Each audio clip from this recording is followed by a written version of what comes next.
देख लीजिए, जैसा कि हम लोग बिहार पुलिस कांस्टेबल का सेट डिस्कशन कर रहे हैं, और ये सर सिर्फ ना ही बिहार पुलिस के लिए इम्पोर्टेंट है, बिहार के यानी कोई भी अदर एग्ज़ाम अगर आप देते हैं, चाहे वो बिहार टीचर का हो, चाहे बिहार दरोगा का हो, चाहे बिहार के लिए कोई भी एग्ज़ाम आता है, उसके लिए काफ़ी इम्पोर्टेंट है। क्योंकि ये प्रीवियस ईयर बिहार में बना है, तो 100% बिहार में 100% पूछे जाते हैं हर एग्ज़ाम के लिए।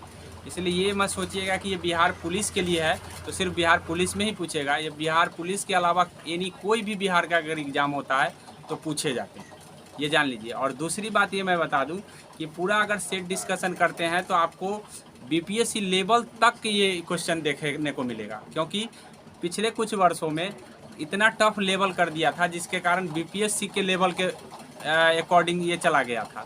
तो ध्यान रखिएगा कि ये बिहार पुलिस कांस्टेबल नहीं है, ये पूरे बिहार की तैयारी है, पहली बात। दूसरी बात, अब हम आगे बढ़ते हैं कि हम 4 सेट तक कर चुके हैं।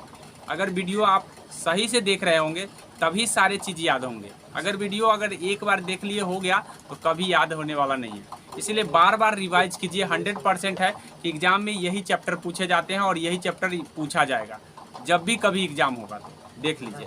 अब हम सवाल की ओर बढ़ते हैं। सवाल यहाँ पहला बोला है कि पंचायत समिति के सदस्य अक्सर डैश वर्ष के लिए चुने जाते हैं। ठीक है, तो पंचायत समिति के जो सदस्य होते हैं कै वर्ष के लिए चुना जाता है, तो हर 5 वर्ष पर इलेक्शन होता है, तो 5 वर्ष के लिए चुने जाएंगे। पंचायत समिति का जो सदस्य होगा वो हर 5 वर्ष के लिए इलेक्ट होगा। और यहाँ पे ऑप्शन नंबर आपका 2 दिया है, ये देख लीजिए। ठीक है, अगला है आपका राज्यसभा के सदस्य का कार्यकाल है। तो मैं पहले भी वीडियो में बता चुका हूँ कि राज्यसभा का जो सदस्य का कार्यकाल होगा वो 6 वर्ष का होता है। थोड़ा सा राज्यसभा और लोकसभा की बात कर लेते हैं। तो याद रखिएगा कि संसद का भाग जो है ना, संसद के 2 सदन हैं। संसद के 2 सदन हैं। एक सदन निम्न है जिसको हम लोकसभा कहते हैं, एक होता है उच्च जिसे हम राज्यसभा कहते हैं। ठीक है, अब ये राज्यसभा का जो सदस्य होगा 6 साल के लिए आएगा, वही लोकसभा का सदस्य है वो 5 साल के लिए आएगा। याद रखिएगा, पूछ दिया जाता है कभी कभी कि राज्यसभा का कार्यकाल कितने वर्ष का होता है, तो आप गलती हो जाएंगे। राज्यसभा का कोई कार्यकाल नहीं है, वर्ष नहीं होता है। इसलिए राज्यसभा का सदस्य कहेगा तो 6 वर्ष, सदस्य ना कहेगा तो राज्यसभा का कार्यकाल नहीं होता। लोकसभा का कार्यकाल, हाँ, बिहार में टोटल 16 जो है ना, 16 राज्यसभा है, राज्यसभा सीट है, और 40 लोकसभा सीट है।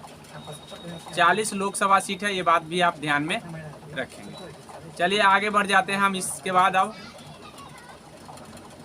सबसे अधिक अगर लोकसभा या राज्यसभा सीट वाला राज्य पूछता है तो आपका यूपी है, क्योंकि वहाँ की जनसंख्या काफ़ी है, इसीलिए ध्यान रखिएगा। लोकसभा में भी है और राज्यसभा में ही भी है। ठीक है, उसके बाद आपको हम बता दें कि राज्यसभा के सदस्य का कार्यकाल तो हम बता दिए हैं, यहाँ पे हो जाएगा 6 वर्ष।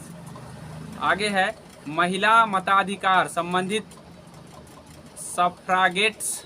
सफरागेट्स मूवमेंट, मतलब सफरागेट्स मूवमेंट कब कहाँ हुआ था ये पूछा गया। तो मैं आपको बता दूं, सफरागेट्स मूवमेंट के जरिए महिलाओं को पहली बार वोट देने का अधिकार मिला, और ये यूनाइटेड किंगडम में हुआ, यूके जिसको कहते हैं। ठीक है, यूनाइटेड किंगडम या ग्रेट ब्रिटेन उसी को कहते हैं। तो याद रख लीजिए कि यहीं पे जो है ना, पहली बार महिलाओं को वोट देने का अधिकार मिला था। उससे पहले महिला को वोट देने का अधिकार नहीं था, जो भी होता था वो पुरुष दिया करते थे। आगे देख लीजिए, अगला बोला है कि डॉक्टर भीमराव अंबेडकर निम्न में से किससे संबंधित नहीं थे। तो अब यहाँ पे बोला है किससे संबंधित नहीं थे, तो याद रखिए कि वे जो है ना, वे शेड्यूल कास्ट फेडरेशन से संबंधित थे, बौद्ध धर्म से भी संबंधित थे। आखिरी में उन्होंने बौद्ध धर्म को अपना लिया था, हालांकि वो हिंदू थे, आखिरी में बौद्ध धर्म को अपना लिया था और लिए थे। और संविधान की प्रक्रिया के निर्माण में तो वो काफ़ी सक्रिय भूमिका निभाए हैं। तो राज्य पुनर्गठन आयोग में उन्होंने भाग नहीं लिया है। अब याद कर लीजिए, 1956 में राज्य पुनर्गठन आयोग आया, जिसके तहत हमारे जो संविधान में 14 राज्य और 6 केंद्र शासित प्रदेश, 14 राज्य और 6 केंद्र शासित प्रदेश आया था। अर्थात मूल रूप से जब संविधान बना तो उस समय 14 राज्य और 6 केंद्र शासित प्रदेश बनाए गए थे। हाँ, ये किसके तहत? राज्य पुनर्गठन आयोग के द्वारा, ठीक है। और भाषा के आधार पर बनने वाला प्रथम राज्य आप याद रखिएगा आंध्र प्रदेश, एपी जिसको कहते हैं आंध्र प्रदेश है। ये भी बात आप ध्यान में रखेंगे। आगे बोला है 1953 में ही आंध्र प्रदेश भाषा के आधार पर बन गया था, ये भी बात ध्यान रखेंगे। अब अगला बात है, अगला प्रश्न है कि नस्लवाद का अर्थ क्या है? तो नस्लवाद का अर्थ है रंग के आधार पर भेदभाव करना नस्लवाद है, ठीक है। नेल्सन मंडेला के नेतृत्व में अफ्रीका में नस्ल भेद विरोधी आंदोलन चलाया गया था और ये पहले वाले वीडियो में भी हम आपको बता चुके हैं। आगे दिया है लोकतंत्र को सफल बनाने के लिए क्या करना चाहिए, ये बोला है। यदि आप लोकतंत्र को सफल बनाना चाहते हैं तो रोजगार दें तो सही है, रोजगार दीजिएगा तो अच्छी बात है। सिर्फ शिक्षित लोगों को मताधिकार दें, गलत है। आप शिक्षित लोगों के दीजिएगा तो भारत में तो वैसे भी कम पढ़ा लिखा लोग है, मतलब 74% है। अब 74% में तो इसका मतलब आप 26 लोगों को तो आप ऐसे ही 100 में इग्नोर कर दिए, तो कितना लोग को इग्नोर कर दीजिएगा। इसीलिए खाली पढ़ा लिखा के आधार पर आप लोकतंत्र चलाइएगा तो वो असफल हो जाएगा। अर्थात कहने का मतलब उसमें 26% लोग जो है ना भारत में क्या होगा, नाराज हो जाएंगे। इसीलिए ये गलत है, दूसरा गलत है। अब तीसरा बोला है कि दृढ़ पंचायती राज, तो हाँ पंचायती राज ही सत्ता का विकेंद्रीकरण करता है, तो स्वाभाविक है कि आपको पंचायती राज का होना बहुत जरूरी है। उसके बाद है बोला नागरिकों को ईमानदार और उत्तरदायी बनना चाहिए, तो हाँ नागरिक अगर ईमानदार और उत्तरदायी बनेंगे तो लोकतंत्र काफ़ी सफल होंगे। तो मेरे ख्याल से 2 को छोड़ करके बाद बाकी सब सही है। तो ये दूसरा नंबर में है 1, 3 और 4, दूसरा नहीं दिया हुआ है, ठीक है, तो वही आंसर हो जाएगा। आगे देखिए राष्ट्रीय शिक्षा नीति 1986 का उद्देश्य क्या है? तो राष्ट्रीय शिक्षा नीति का उद्देश्य जो है मैं आपको बता दूं, यहाँ पे बोला है आगे बोला है, यहाँ बोला राष्ट्रीय विकास के लिए उच्चतर शिक्षा, तो ऐसा नहीं है, ठीक है। बोला है शिक्षा समाजवाद, धर्मनिरपेक्ष और लोकतंत्र का मजबूत बनाता है, तो ये भी बात नहीं है, ठीक है। ये भी बात उस शिक्षा नीति में नहीं था, नहीं लिखा था ये बात, तो कैसे कह दे, जो लिखा रहेगा वही ना होगा। आगे है अगला बोला है अपना से ऑथेंटिक नहीं बनाना है, मतलब जो शिक्षा नीति में लिखा गया था। तो शिक्षा नीति में लिखा गया था कि जो पढ़ना चाहता है उसको पढ़ाइए, तो इसका मतलब है शिक्षा सिर्फ उनके लिए जो रुचि रखता है, ठीक है, ताकि लोग जागरूक होगा शिक्षा के प्रति, जो पढ़ना चाहता है उसको पढ़ाइए, ठीक है। शिक्षा नीति में ये इसलिए लाया गया था कि ताकि जो शिक्षित होना चाहता है कितना भी हम कर दे, अगर हम जो नहीं पढ़ना चाह रहा है तो उसको छोड़ेंगे तो क्या वो नहीं पढ़ेगा। इसीलिए ध्यान रखना है कि जो इंटरेस्टेड है उसके लिए शिक्षा नीति 1986 आया था, ठीक है, ये बात ध्यान रखिए। उस नीति में जो लिखा हुआ था उसकी बात है, पार्टिकुलर सबकी बात नहीं चल रही, ठीक है। आगे यहाँ देख लीजिए संघवाद का अर्थ क्या है। तो संघवाद का अर्थ मैंने आज ही बताया है, संघ और राज्य के बीच सत्ता का विकेंद्रीकरण संघवाद, ठीक है, उसी को कहते हैं संघवाद, आज ही बताए हैं। आगे देख लीजिए बोला है लोकतंत्र जनता का, जनता के लिए, जनता के द्वारा है, किसने कहा था? तो अब्राहम लिंकन ने कहा था, अब्राहम लिंकन कहा था। अब ये अब्राहम लिंकन कहाँ कहा था?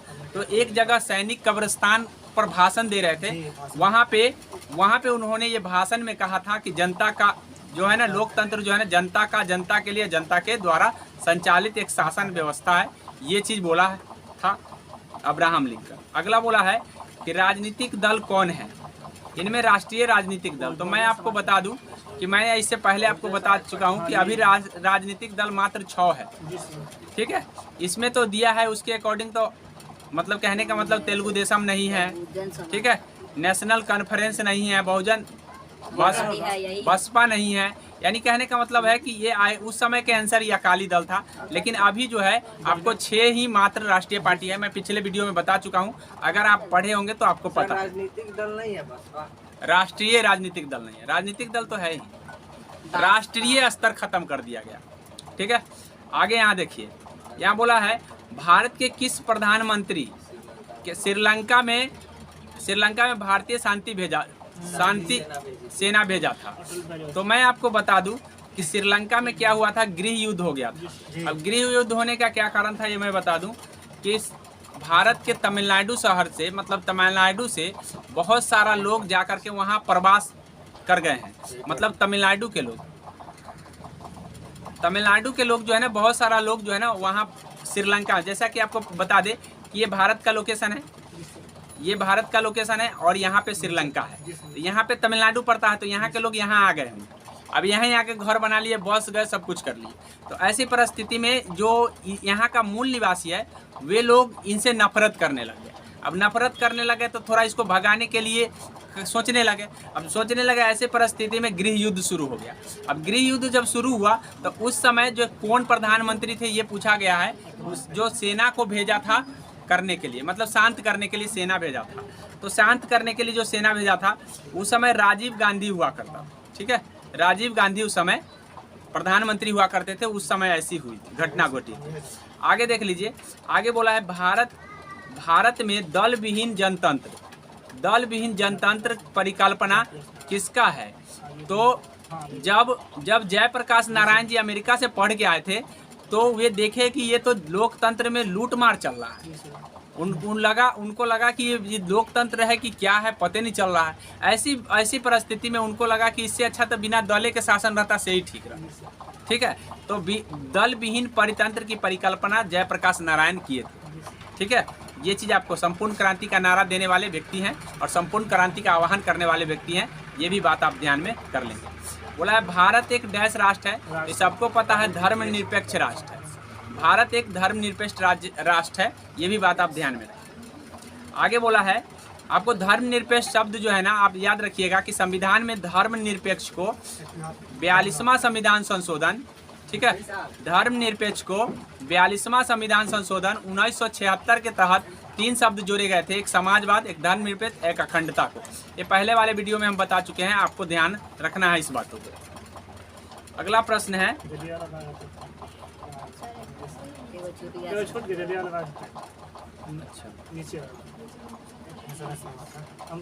चलिए आगे देख लीजिए। अगला प्रश्न है कि जालियांवाला बाग हत्याकांड कहाँ हुआ था। तो ये सबको पता है, अमृतसर में 13 अप्रैल 1919 को घटना घटी थी। जनरल डायर ने क्या कर दिया था, गोली चलवा दिया, ठीक है। ये बात आप ध्यान में रख लीजिए। आगे बोला है कि प्रतिनिधित्व नहीं तो कर नहीं, प्रतिनिधित्व नहीं तो कर नहीं।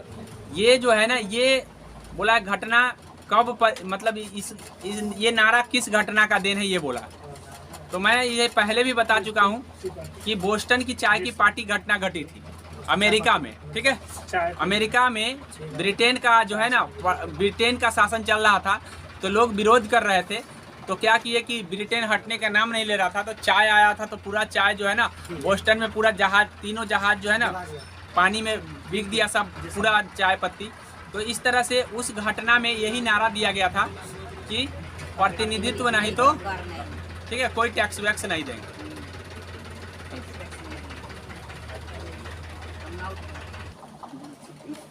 चलिए देख लीजिए अगला क्वेश्चन, ये आपको समझ में आ गया होगा कि अमेरिका के स्वतंत्रता संग्राम के समय बोस्टन की चाय पार्टी की घटना घटी थी और उसी समय प्रतिनिधित्व नहीं तो कर नहीं की नारा दिया गया था, ठीक है।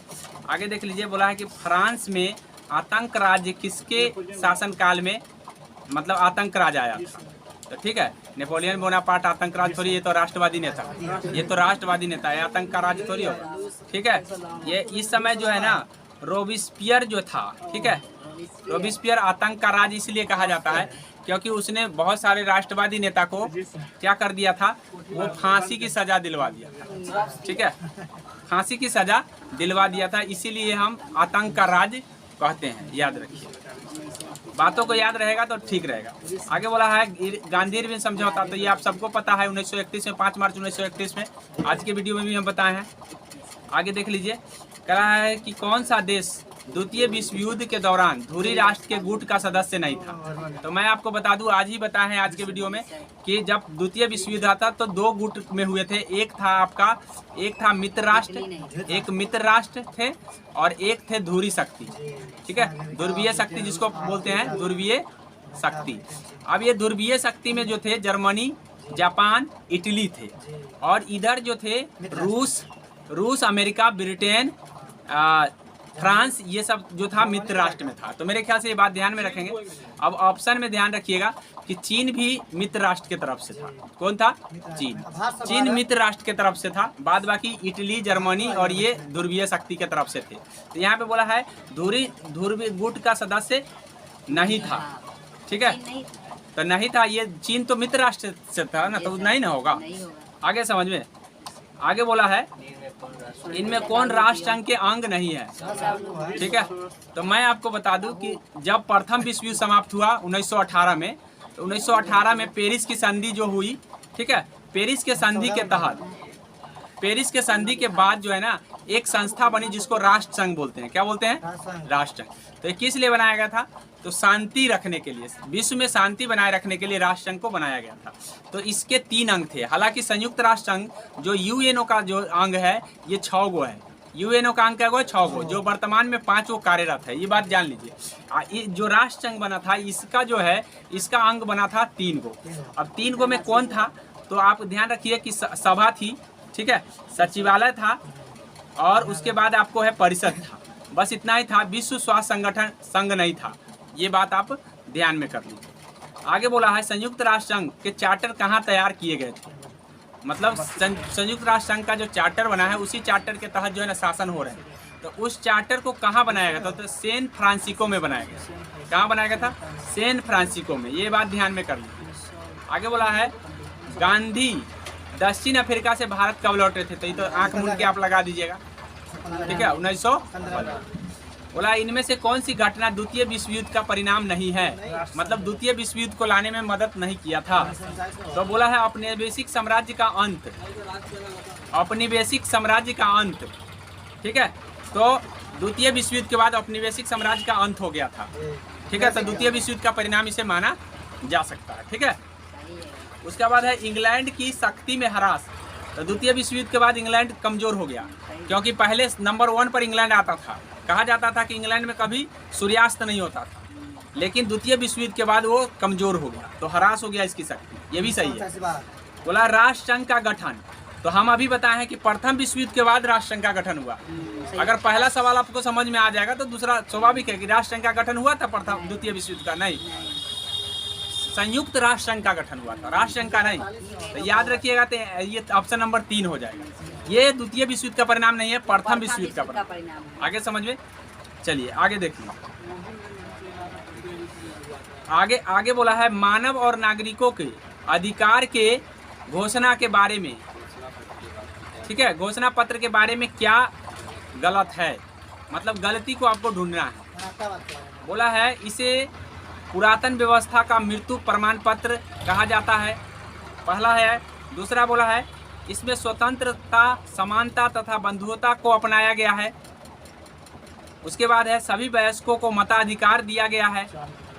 उसके बाद है इसमें अपनी इच्छा के अनुसार धर्म पालन करने की अधिकार है। नहीं, ये गलत है। ठीक है,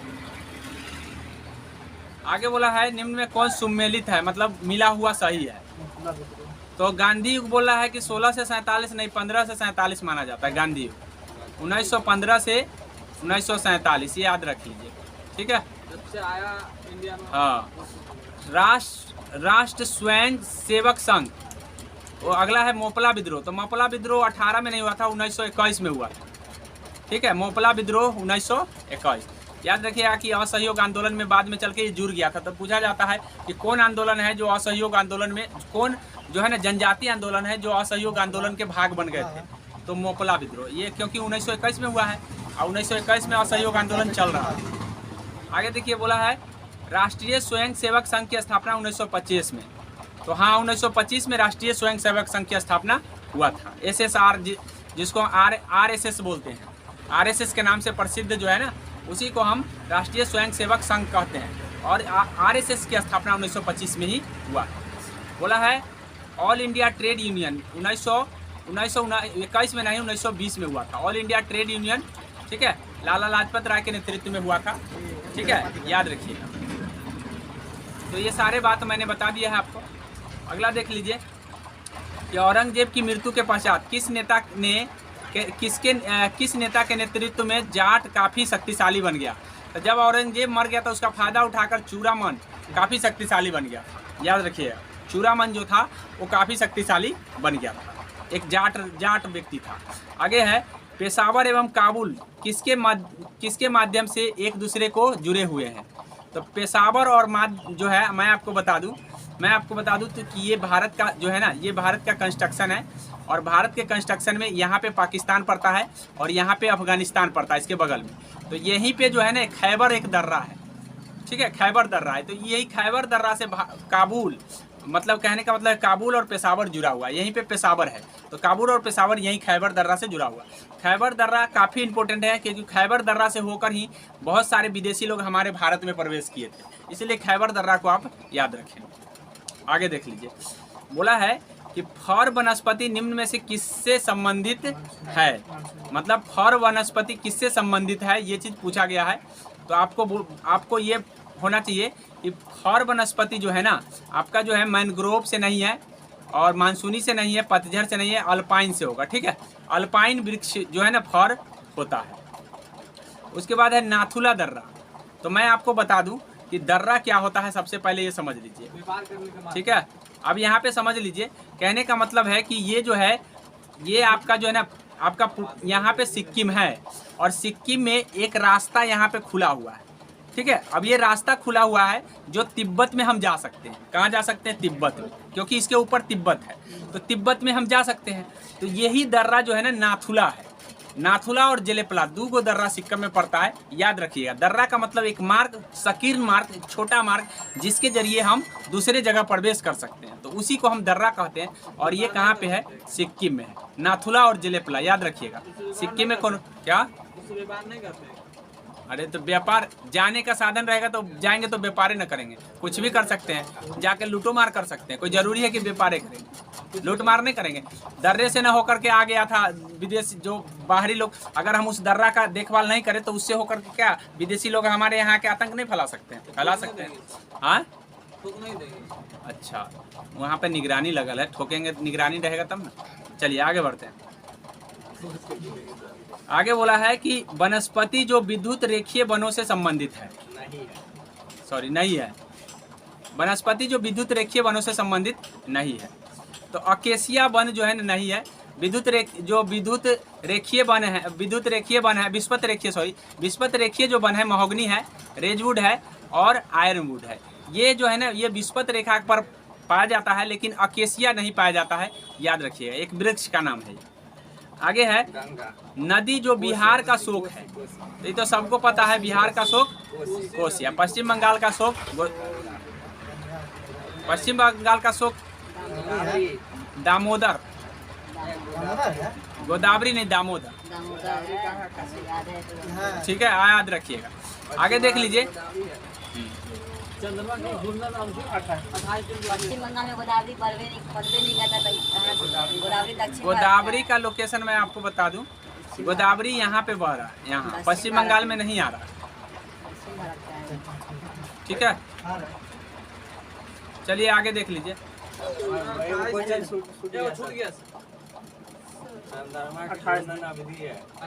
चंद्रमा का घूर्णन अवधि पूछा है, तो याद रख लीजिए कि चंद्रमा का जो घूर्णन अवधि है 27.3 दिन होता है। 27.3, ऐसा ऑप्शन में नहीं है तो 28 दिन हम लगा के निकल लेंगे।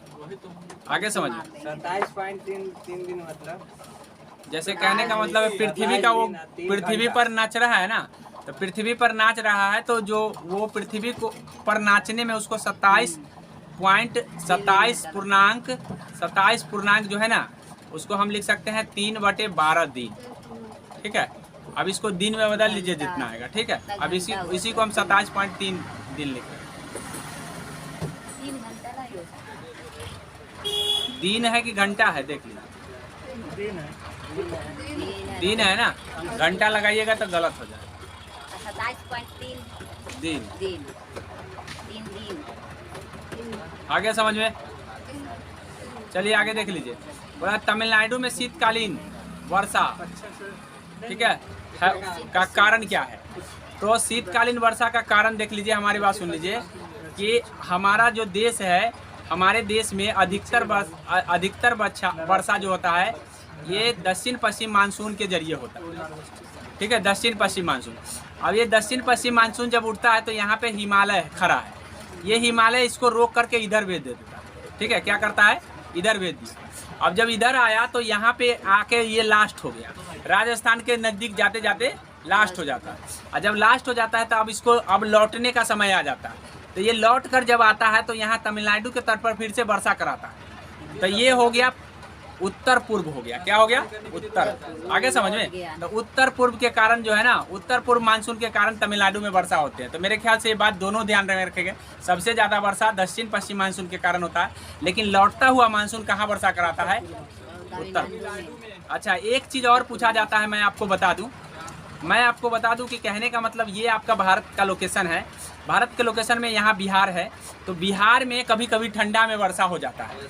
तो ये लौटता मानसून का देन नहीं है, ये देन है पश्चिमी विक्षोभ। जब पश्चिमी विक्षोभ होता है तो बिहार में भी कभी कभी, उत्तर पूर्व राज्य में भी ठंडे में वर्षा हो जाता है। हालांकि पश्चिमी विक्षोभ अगर नहीं उठेगा तो कभी ठंडा में वर्षा नहीं होगा। ठंडा में बारिश होने का कारण है पश्चिमी विक्षोभ। तो 3 क्वेश्चनों का जवाब आप ध्यान में रखेंगे, तीनों में होता है कन्फ्यूजन, ये बात ध्यान में रखें। इसका आंसर क्या होगा? यहाँ तो बता दिए ना कि यहाँ उत्तर पूर्व मानसून हो, लौटता हुआ मानसून उत्तर पूर्व, जिसके जरिए तमिलनाडु के तट पर वर्षा होता है। और तमिलनाडु जो है ना पूर्वी तट, पश्चिमी तट पर और पूर्वी तट पर भी पड़ता है। तो याद रखिए पूर्वी तट पर पड़ता है, तो पूर्वी तट भी कभी कभी एग्जाम में आ जाता है, तो यह उत्तर पूर्व मानसून होगा। आगे समझ में, आगे बोला है भारत में दूसरा सबसे बड़ा जलप्रपात, भारत में दूसरा बड़ा सबसे जलप्रपात कौन है? तो आपको ध्यान रखना है कि सबसे बड़ा जलप्रपात भारत का कुंचिकल है, कुंचिकल। ठीक है, कौन है? कुंचिकल, कुंचिकल है, कुंचिकल। ठीक है, तो हम बड़ा का बात कर लिए हैं, अभी हम बता रहे हैं दूसरा कौन होगा। दूसरे नंबर पर आता है जोग, यहाँ आंसर जोग होगा। ठीक है, भारत का सबसे बड़ा जलप्रपात कौन है? सबसे बड़ा जलप्रपात कौन है? कुंचिकल। लेकिन अगर दूसरा सबसे बड़ा पूछा तो जोग, ये याद रखिएगा। कुंचिकल का जो है वो 445 ऐसे ही करके है, ध्यान रखिएगा। करा वर्ष जिसमें प्रथम पृथ्वी सम्मेलन आयोजित हुआ, तो प्रथम पृथ्वी सम्मेलन आयोजन हुआ है 1992 में, जिसको हम रियो डी जेनेरियो सम्मेलन बोलते हैं। रियो, ठीक है, डी जेनेरियो। अब ये प्रथम पृथ्वी सम्मेलन किस लिए हुआ था? तो बढ़ती पर्यावरण खराब हो रहा है, तो उस पर एक कमेटी बुलाई गई थी। ठीक है, वही कमेटी में जो है तय किया गया था कि हम पर्यावरण को कैसे सुधारेंगे, और उसमें एक संस्था का गठन हो गया था जिसका नाम है UN, ठीक है, FCCC, ठीक है, यूनाइटेड नेशन फ्रेमवर्क क्लाइमेट, ठीक है, क्लाइमेट चेंज करके है, याद रखिएगा। हाँ, United nation framework climate change है, ये बात ध्यान में कर लीजिए। ठीक है, ये आपको पूछा जाता है। तो ये पूछा जाता है कि UNCC की अवधारणा कब आई? तो प्रथम पृथ्वी सम्मेलन के जरिए।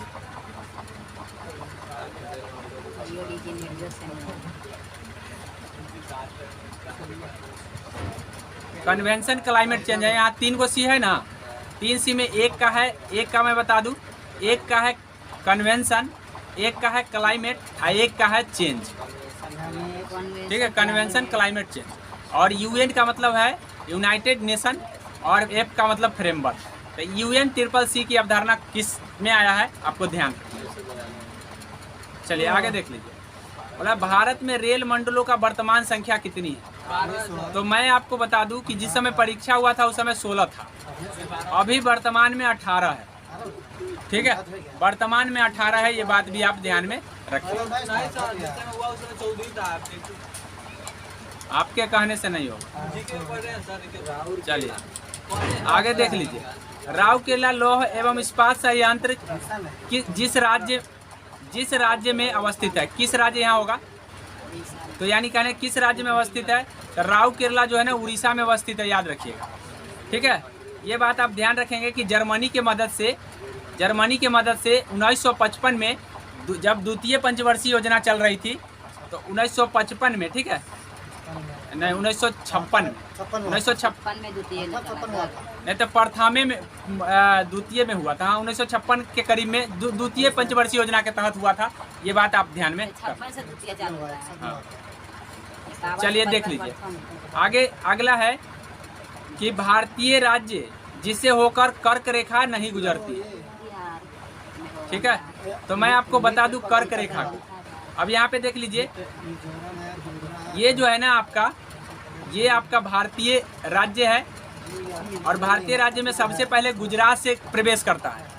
गुजरात के बाद आ जाता है राजस्थान, राजस्थान के बाद आ जाता है मध्य प्रदेश, मध्य प्रदेश के बाद आ जाता है आपको, मध्य प्रदेश के बाद आ जाता है आपको छत्तीसगढ़। ठीक है, छत्तीसगढ़ के बाद आ जाता है आपको झारखंड, झारखंड के बाद आ जाता है आपको मेघालय, मेघालय के बाद आ जाता है त्रिपुरा, त्रिपुरा के बाद आ जाता है मिजोरम। गिन लीजिए कै गो हुआ, 1 2 3 4 5 6 7 8 गो। 8 के 8 राज्य मैंने सजा के बता दिया है। गुजरात, मध्य प्रदेश, छत्तीसगढ़, राजस्थान, राजस्थान के बाद हो गया आपका झारखंड, झारखंड के बाद हो गया मेघालय, त्रिपुरा और मिजोरम। इतना राज्य जो है ना पूरा कर्क रेखा ऐसे गया हुआ।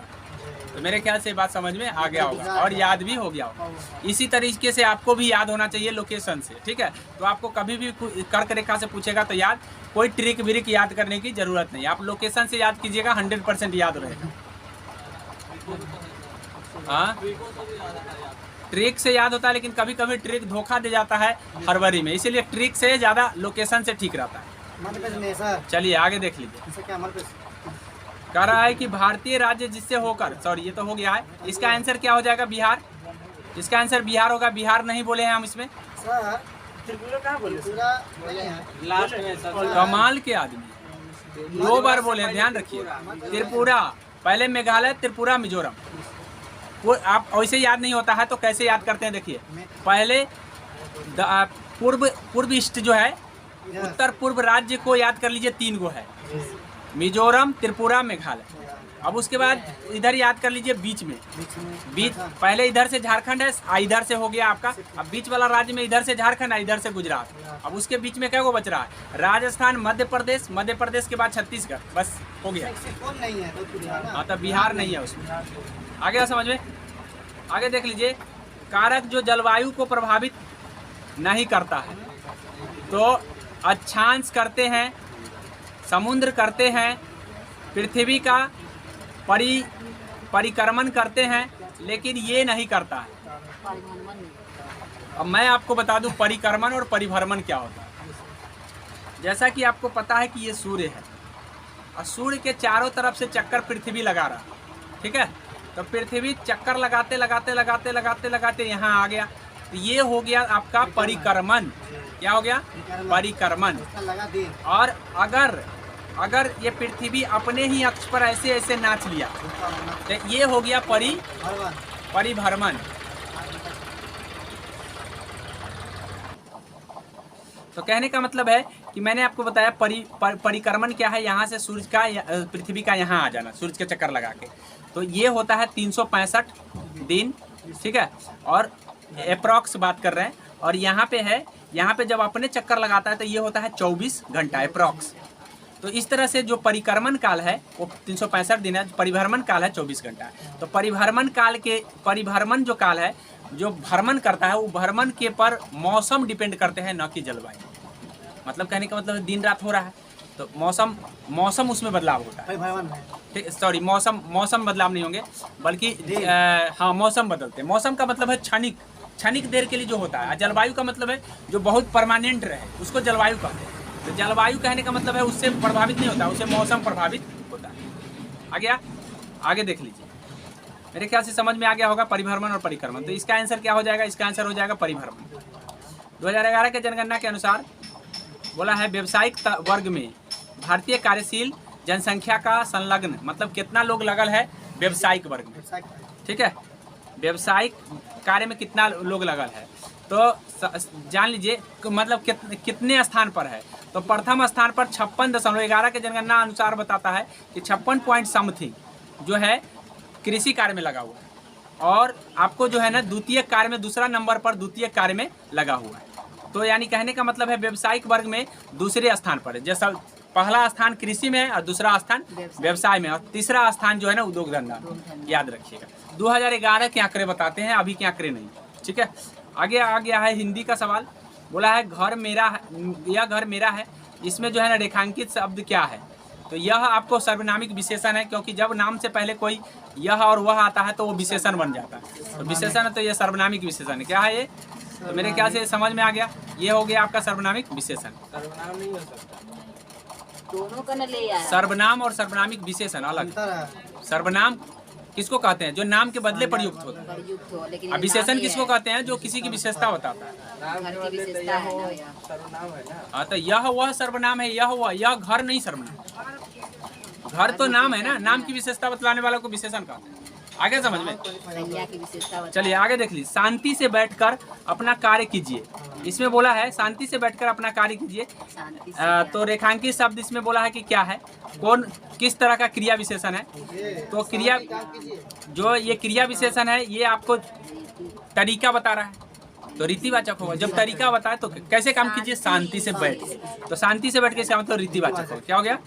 रीतिवाचक। आगे देख लीजिए, जल्दी से अगला बोला है कि निम्नलिखित में रेखांकित क्रिया विशेषण, ठीक है, विकल्प चुनना है। जितना खाओगे उतना ताकतवर बनोगे। तो यानी कहने का मतलब जितना उतना परिणाम बताता है। जितना उतना, ये सब क्या बताता है? परिणाम। तो ये परिणाम वाचक क्रिया विशेषण हो गया। याद रखिएगा, जितना उतना क्या बताता है? परिणाम।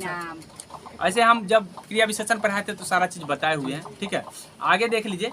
आगे बोला है कि श्यानगार, कतार, हिमालय संरचना के आधार पर क्रमशः इसका परिचय दीजिए। ठीक है, श्यानगार क्या है? तो याद रखिएगा कि ये जो है ना श्यानगार जो है यौगिक शब्द है। ठीक है, जहाँ पे रहने का आगार हो मतलब श्यानगार कहते हैं उसको। ठीक है, तो उसको हम, ये यौगिक शब्द है, दो शब्दों को इसको तोड़ सकते हैं, श्यान और आगर। अब इसके बाद कतार जो है ना, कतार जो है ना आपका रूट शब्द है, इसको तोड़ नहीं सकते हैं। और हिमालय बोलने से विशालता का बोध होता है, हिमालय बोलने से विशालता, तो इसलिए योग रूट हो गया। तो याद रखिए कि ये 4 नंबर हो जाएगा। आगे देख लीजिए, बहुब्रीहि समास।